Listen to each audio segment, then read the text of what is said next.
I'm Lieutenant Colonel Nick Barringer. We got another great episode for you today where we talk about optimally fueling the warfighter and what we can do to optimize performance. We have a guest from episode 1 back. She's already back. MAJ Michelle Stone, the dietetic internship director at the graduate program in nutrition. We were talking a little bit about last time when we were, saying, hey, this is what it takes to get into the program. This is what kind of a day in the life of the program is like. And something we missed, we were like, hey, it'd be kind of cool to talk about, you're a dietitian now. Now what? So for anybody out there who wants to apply to the program, come into the program. Well, once you get through it, what's that life going to look like? So we're going to talk about some of our unique experiences today, so you can kind of have that. So, hey, welcome back, Thank you, sir. Stone. Thank you for having me back. It's great to have you.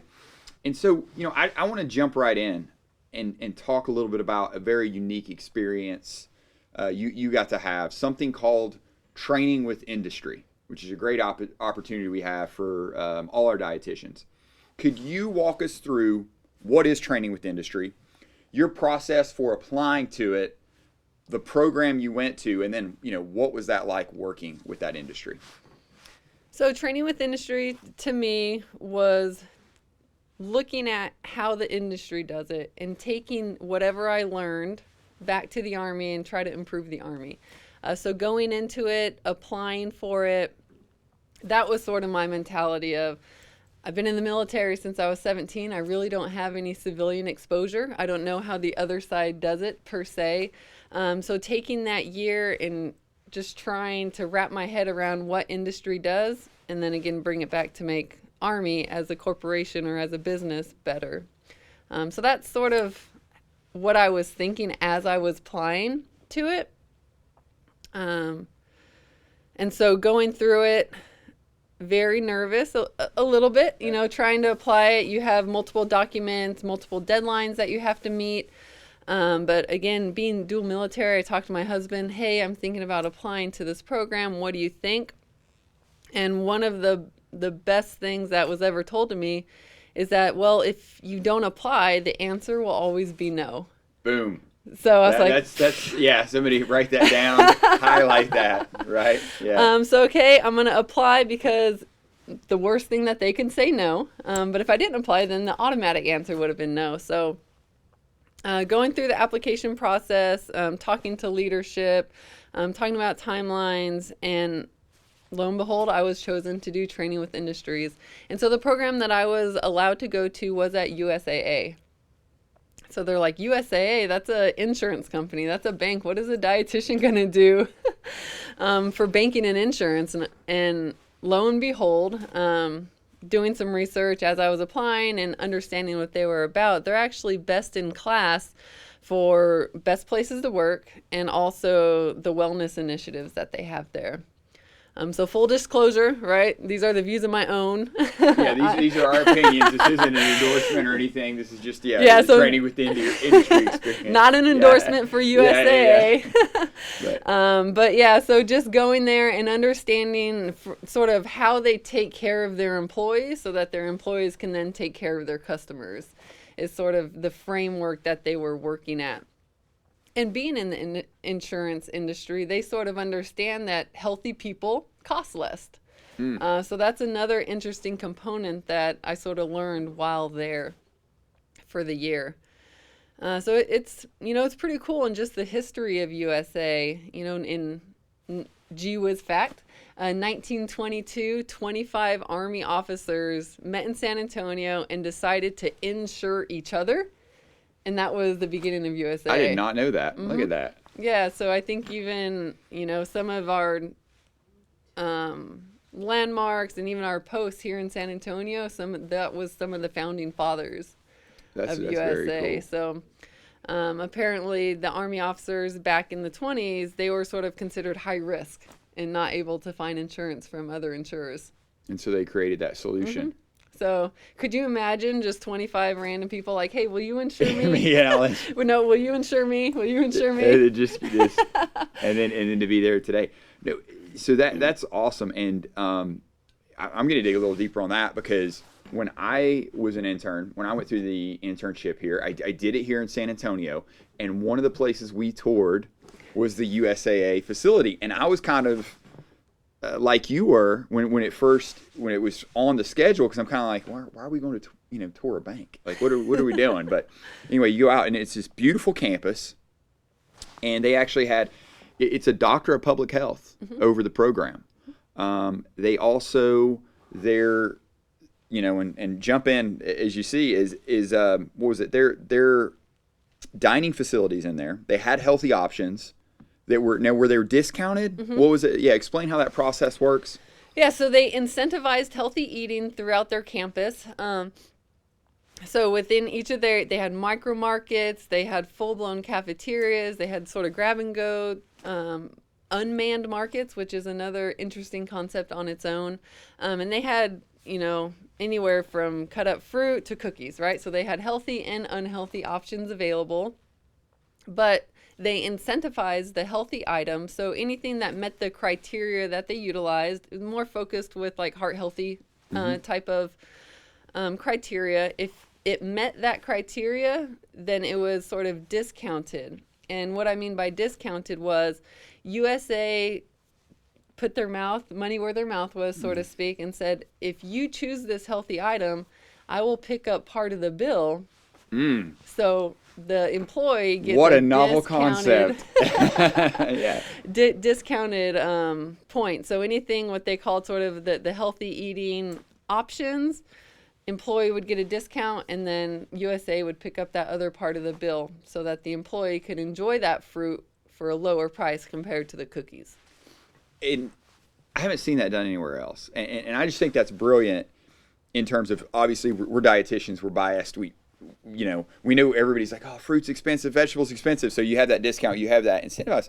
But I would be curious to see their numbers. I bet, that fruit is a lot cheaper than cholesterol medication on the insurance premium, right? So if you invest up front, so you're paying a little money up front, you're going to have a healthier employee on the back end, probably for insurance premium costs. But then they're probably more productive.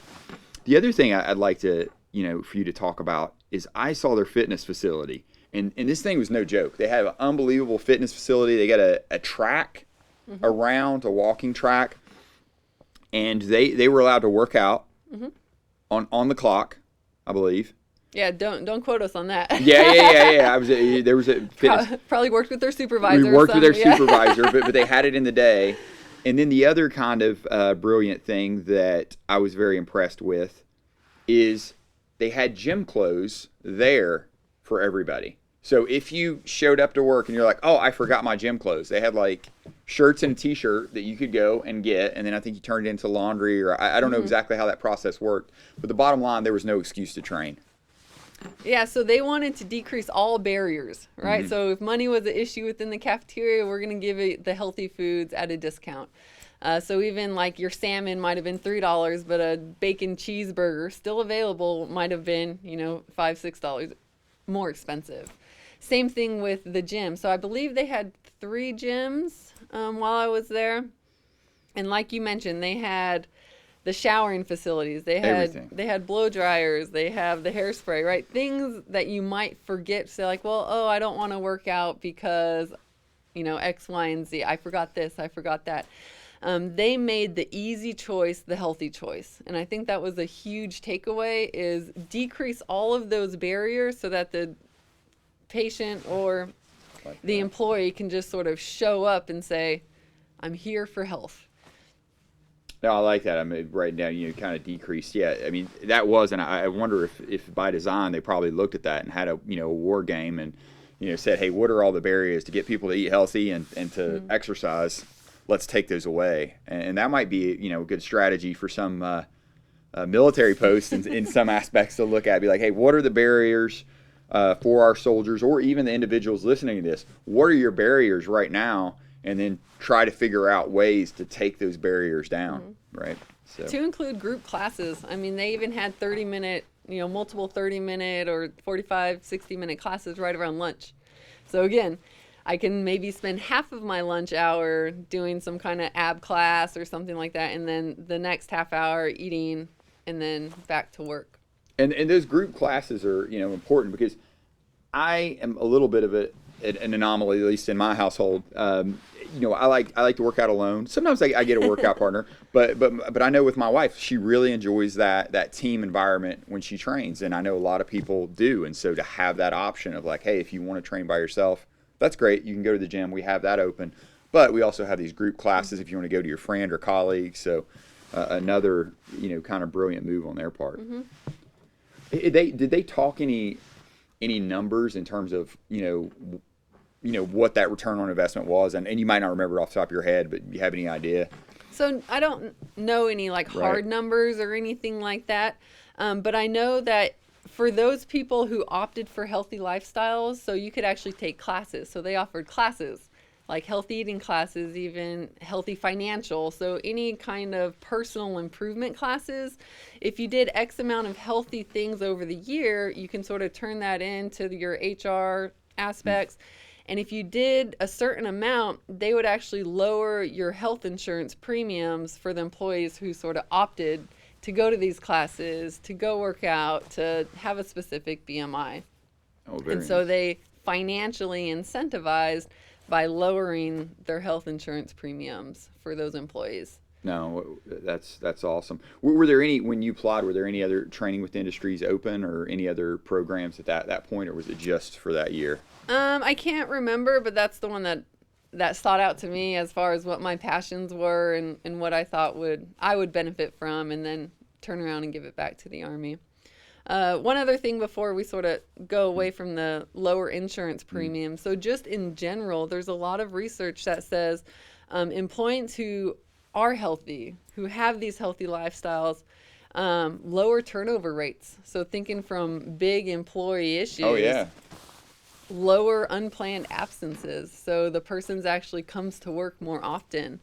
Lower amount of disability days, lower medical expenses. So thinking about return on investment, I might not have any hard numbers, but just those sheer things. You're going to keep your employees because they're going to be happy and fit. They're going to be less likely to get sick. I mean, the studies show that. There's tons of studies with exercise like depression, things like that, probably in a better mood. Yep.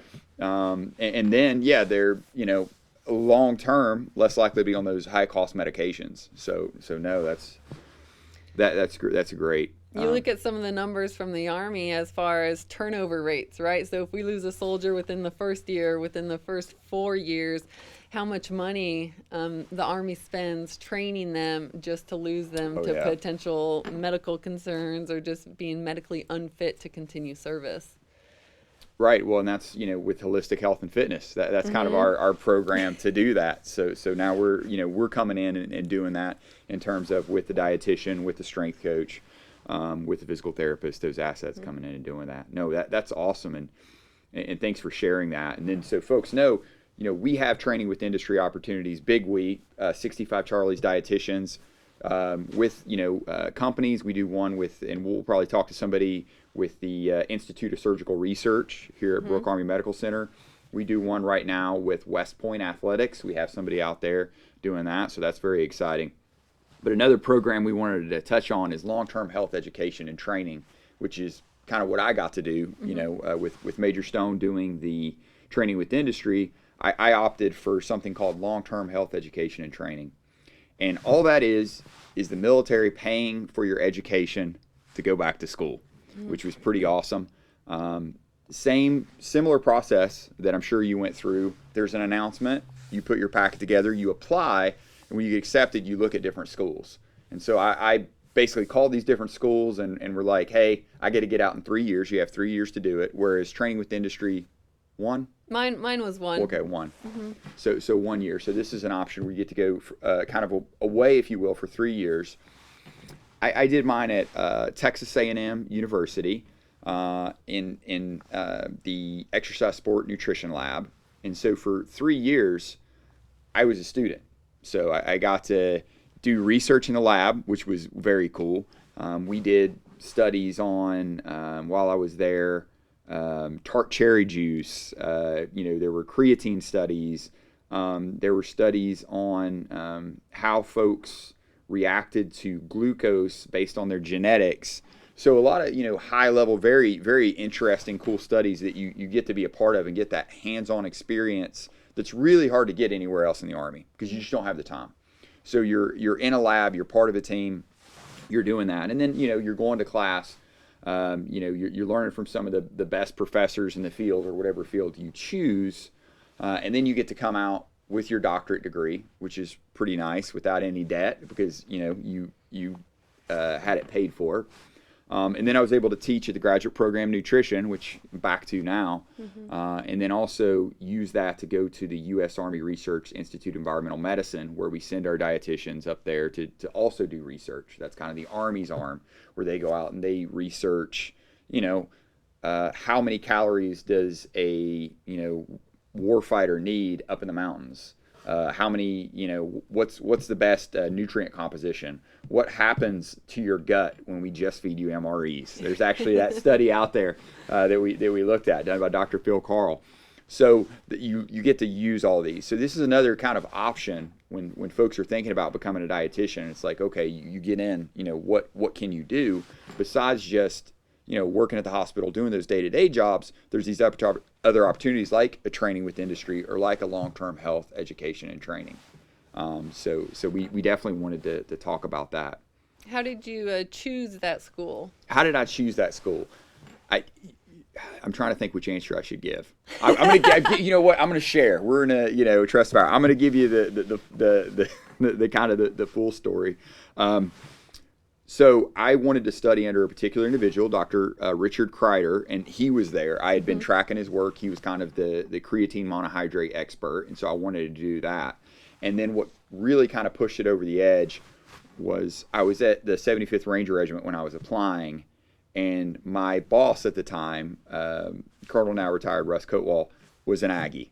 And so he really coached and mentored me to say, hey, there's something special about Texas A&M. And I have no regrets. It was a great university, but we have folks, I don't just want to make this an Aggie commercial, because we have folks right now at Baylor University absolutely loving it, having a great time in terms of learning a lot, publishing a lot on omega-3 fatty acids out of Baylor.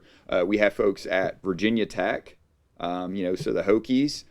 We have someone at Tufts University. We have someone in Buffalo right now getting their doctorate.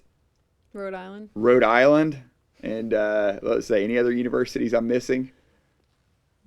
Now, we've had others, from University of South Carolina. So a lot of different universities out there, great universities. And it all depends on what you want to do. And for me and what I wanted to do, A&M was the best fit. But for others, it could be Buffalo, Rhode Island, Tufts, University of South Carolina, Baylor University, so there's all these great universities that, you can kind of go to with the Army. It's funny that you mentioned that your supervisor sort of helped you make a choice. While I was applying to training with industries, you have to get your commander signature and all of that stuff for your packet.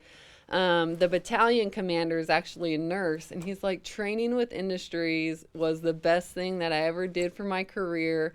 And he truly felt that his training with industries, don't quote me on what it is, but he said it truly changed his career trajectory as far as where he thought he was going to go as a nurse after his training with industry. So I thought that was also like a confirmation in me to say, yeah, this is a great opportunity. No, I think it's, I think LTHET and training with the industry are two of the best, and it's a great investment for the military. Kind of probably what that nurse said, and then for you and for me is the nature of the military. We do things the same way again and again and again, and that's one of the ways we operate. Is you go to any organization in the military, you go to any hospital, very similar processes. Very, nutrition care is always going to be in the basement, but there's all these things, and that's part of being in the Army. But because of that, your view can be a little narrow, just because you've only seen things done a certain way. When you go out into the civilian sector or you go to a civilian university, now all of a sudden your eyes kind of open up. You're like, oh wow, there's different ways to do this. There's different, both good and bad. Sometimes in the lab, I know at A&M, there was one protocol in particular that was a very challenging protocol. We had to have our participants do like 10 sets of 10 with 70% of their max on squat with like a minute rest in between. Anybody who's done squats will know that is not a lot of fun. And, participants would kind of wander off. They would lose them. And they didn't really have kind of a militant way to keep people in line, like, hey, you're up next or whatever. So that became my job. So I would have them on the clock. Hey, you're ready to go. You're in the rack. All right, go. All right, next person up, go. And so, I got the title of Sheriff Squat while I was there. But it was bringing that military structure of like, all right, you want to run, kind of a physical training session. We know how to do that. And so you might have had a situation, I don't know, did you have any situations like that at USAA where it's like you were like, hey, this is how we do it in the military. This might be a benefit. I think the cool thing about USA culture in general is that they're already like prior military, but there's also a military culture. So I felt like I was almost a steward of the Army profession, going in there teaching them just about Army and how we do stuff as they are teaching me about USA culture and how they do things there. One of the funny things was when my supervisor who was there was talking to one of his peers or supervisor, was like, yeah, I gave then Captain Stone this due out in this project, expecting it would take her a week or a couple of weeks. She was like, she came back at the end of the day and was like, here, complete. So again, just the difference maybe as far as getting it done. I have this mission, I have this task, I'm going to give 100%. And again, exceeded expectations on his mind of like, okay, it'll take her a week or so of, at the end of the day, I was already giving him, a brief back of this is what I found, this is where I'm headed. And, just having that relationship and just, again, different cultures within the workspace. No, nice. Yeah, it's great on both ends. Like you said, there's that give and receive, because a lot of organizations are interested, particularly the USAA, they probably had more experience with the military, and A&M up to a point, but I had a lot of lab mates who had no idea about the military. So it was fun to have those conversations and those exchanges. Actually, it was kind of cool. Sidebar: 2 of my lab mates served in the Korean military. And so having that conversation, one was a Marine, one was in the Army, and that it was like an immediate connection, like coming into the lab, as we got to talking. So we talked a little bit about training with industry and long-term health education and training. I want to talk about a very unique role you got to do that we've talked about, and that was down at Fort Bliss, the Sergeant Major's Academy. That was a health promotion project, and correct me, clean up anything I miss here, that you got to stand up initially. Could you talk a little bit about that process? Yeah, so it was an OTSG initiative. Office of the Surgeon General. Yeah, already at the War College was the Senior Leader Sustainment program that they're trying to build up for all of the senior leaders. So the Army as a whole sort of recognized that leaders don't take a knee to take care of themselves, right? So they're too busy taking care of soldiers. They're working on getting the mission done. And so how we sort of internalized that was, okay, they have a year of school. Sergeant Major's Academy, I think, was around 9 months. Take a knee, take care of yourself. Any kind of maybe, now I have a pain in my hip. I've been, shut up. I got to do my mission. I'm not going to worry about this aching pain in my hip or my shoulder or any of those types of things. Take that 9 months, take a knee. Let's get you ready to continue to fight as, the future Sergeant Majors of the Army. So I thought that was very interesting. When I got there, it was only myself and a physical therapist. Wow. It's party of 2. Army of 2. Yeah. And we were going to create this Senior Leader Sustainment program, which is very similar to H2F in a way as far as what the assets were. So health educators, PT, OT, dietitian, strength and conditioning coaches. So I think we were going to eventually get to a staff of 13. So 2 to 13. Wow. That's within gross. the transition phase for that. So being in El Paso, caveat, El Paso was not on my radar to go to at all. But they're like saying, hey, there's a position at the Sergeant Major's Academy. It's in El Paso. I know it's not, the top places to be stationed. Would you be willing to go? And of course, the answer I always say is yes. Dual military, also another caveat is just wherever me and my husband can go together. Oh, yeah, we're going to go.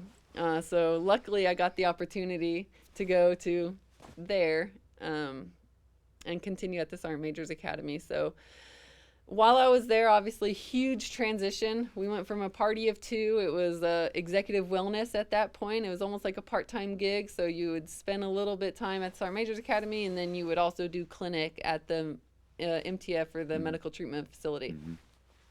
So going back and forth. So once they wanted to build the senior leader sustainment, the game was on. All right. So we had to do backwards planning, dealing with the staff to be able to execute this mission.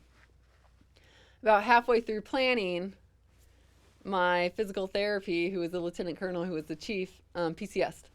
So then it was just a party of one.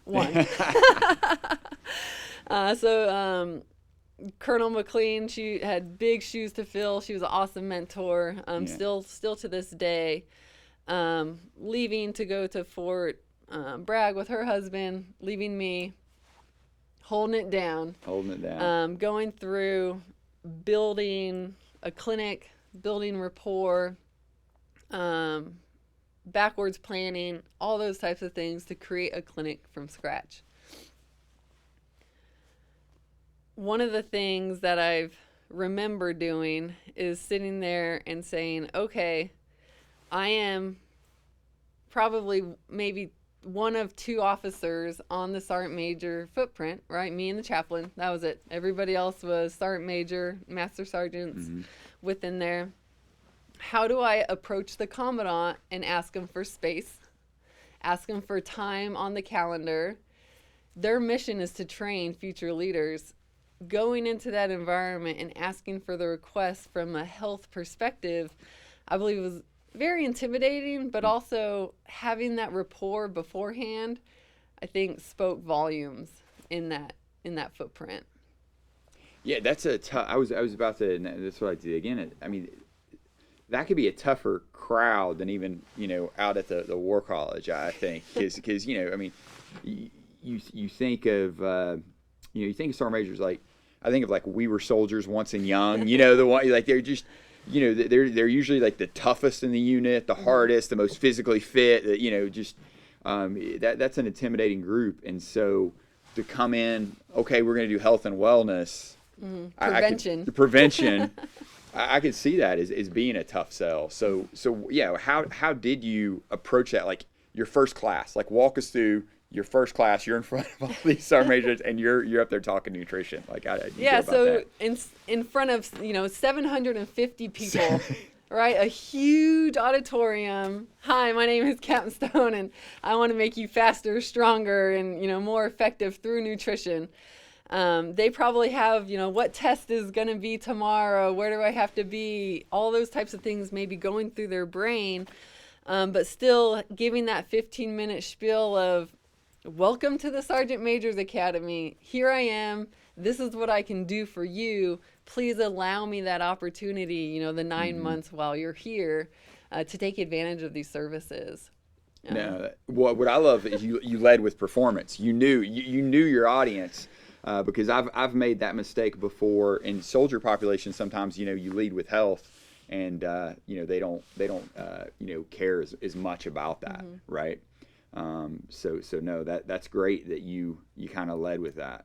And even thinking about when I was E1, E2, thinking of those first sergeants of like the old mentality of like, I can survive on coffee and cigarettes. That's all I need.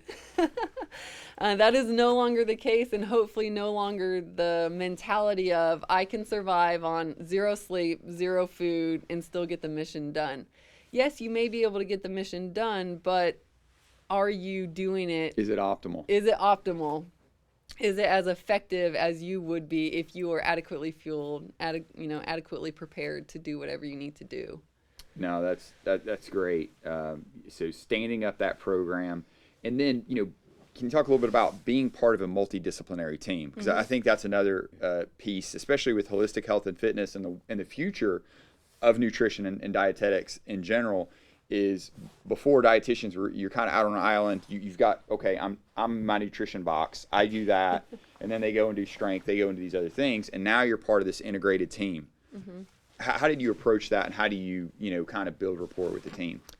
Yeah, so when my physical therapist left, it was a party of one for a few months, and then eventually we got an occupational therapist and a physical therapist on board. So now we have a party of 3. And so we were able to sort of, from different perspectives, look and see, okay, how are we going to build this clinic from scratch? If you would have asked me, right out of the internship, would you ever see yourself picking out colors of paint on a wall, right? What kind of tile do you want on the floor? Let's talk about the permeability of the flooring and sanitation measures, right? It's important, right? It's important stuff, but yeah, you don't think about that. I have no clue about any of that stuff, but these are the types of things that we were asked to do. The colors on the wall, what kind of mood does that engage? Is it calming to the person coming into your clinic? Things that you don't necessarily think about, but ultimately matter when you're trying to set up a clinic on its own. With the party of 3, we were able to hire some additional folks. We were also able to get a military PA eventually on board. So bringing in all of the different perspectives and understanding and respecting everybody's role to eventually bring the soldier to optimal health. And so that's awesome. Just knowing your role and knowing what everybody brings to the fight to be able to refer appropriately.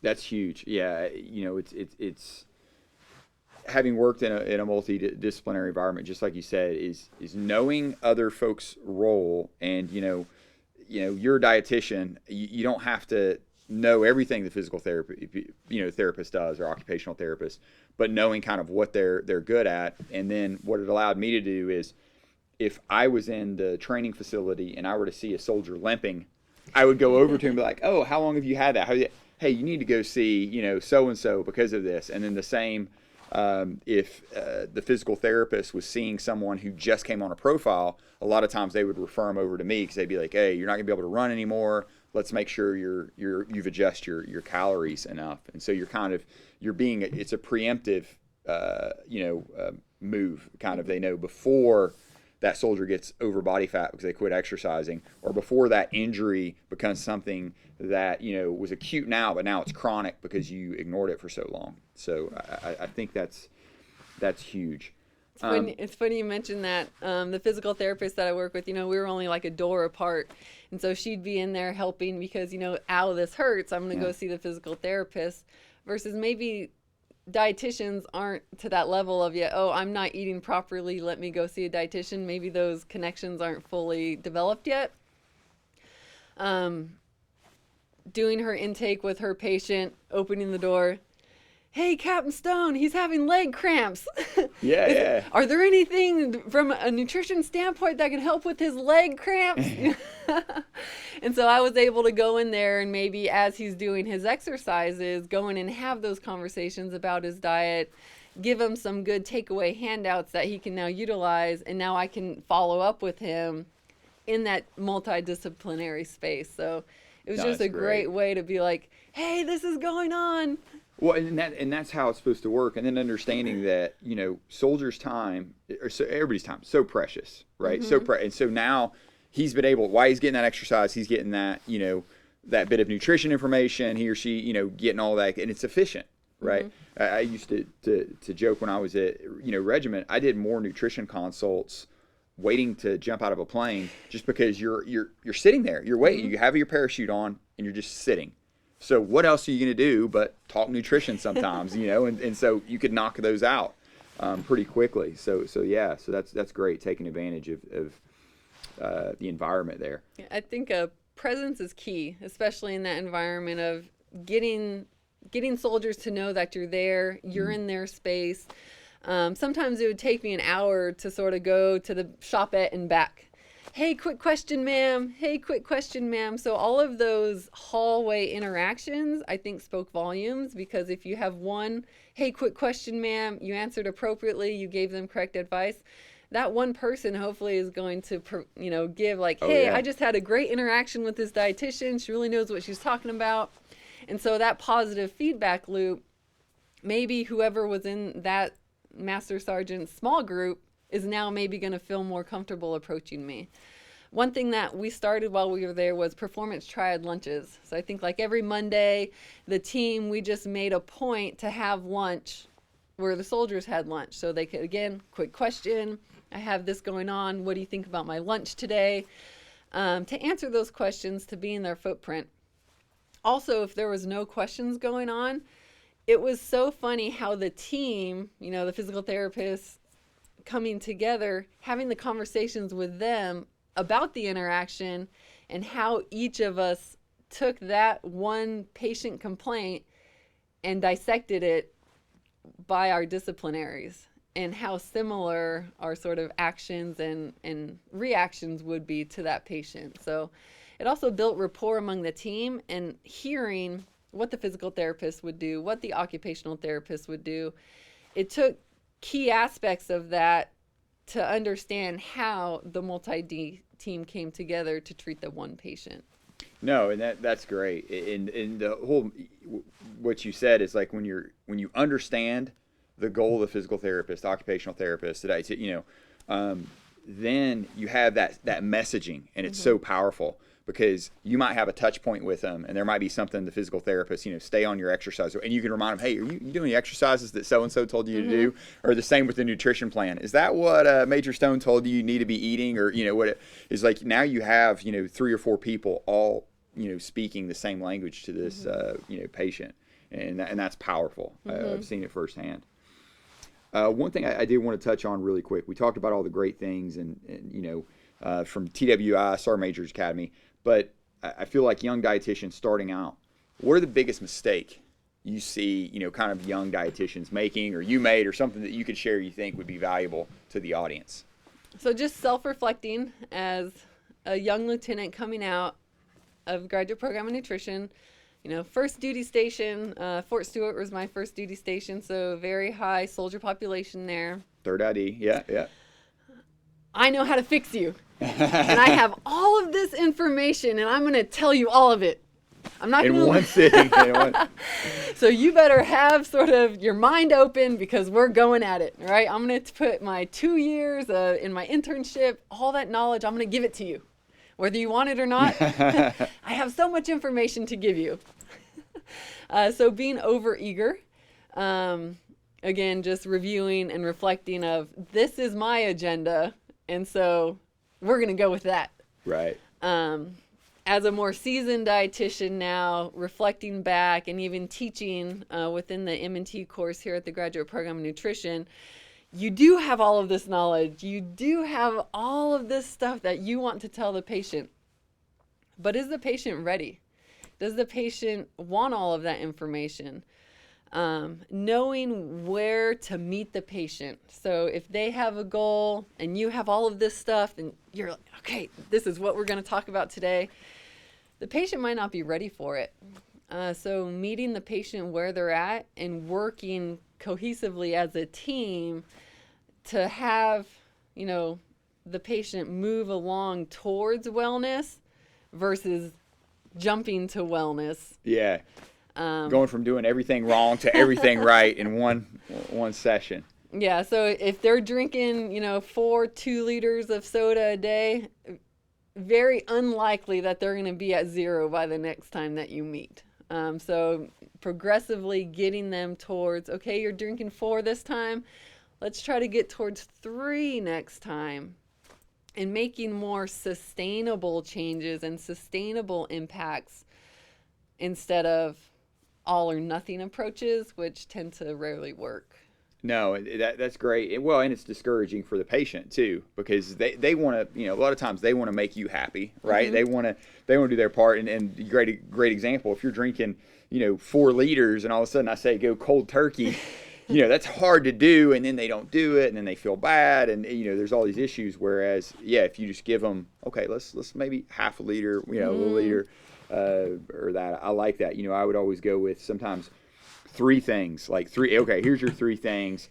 Now I would probably do like 1 or 2, just to keep it straight. Be like, hey, this is your one goal leaving here until we meet next time, and then until they get it up, that's our goal. Until they meet that goal, and then once they meet that goal, okay, here's your second goal. And so no, that's great advice. And understanding that life happens, right? So you can't expect yourself to be 100% perfect. You can't expect your patient to be 100% perfect. So allowing for errors, trial and error, as they navigate their life and these new recommendations.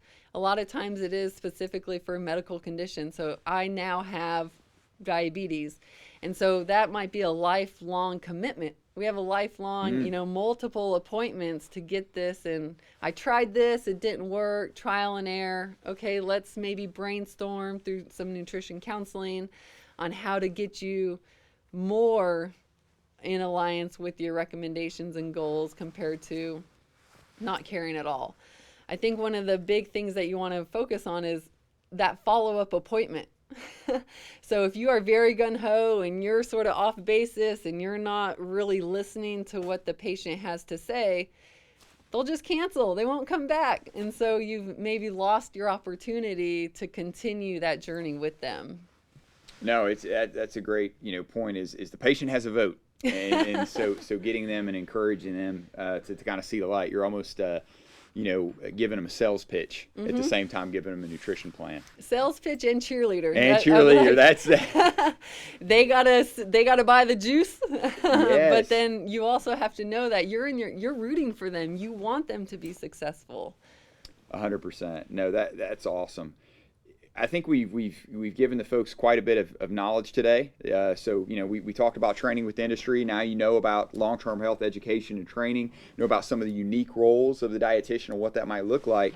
And Major Stone also gave some sage advice when dealing with patients. So whether you're going to come and join us at the graduate program in nutrition and be a dietitian in the Army, or even if you're a practicing dietitian right now, take that advice if you're fresh out of school and you got that first patient in front of you, and kind of take a step back, take your time, realize there's a process to get them to where you want them to go. Major Stone, thanks so much again for joining us today. It's been awesome. We'll probably have to have you on again several times. We might make this a series. My pleasure.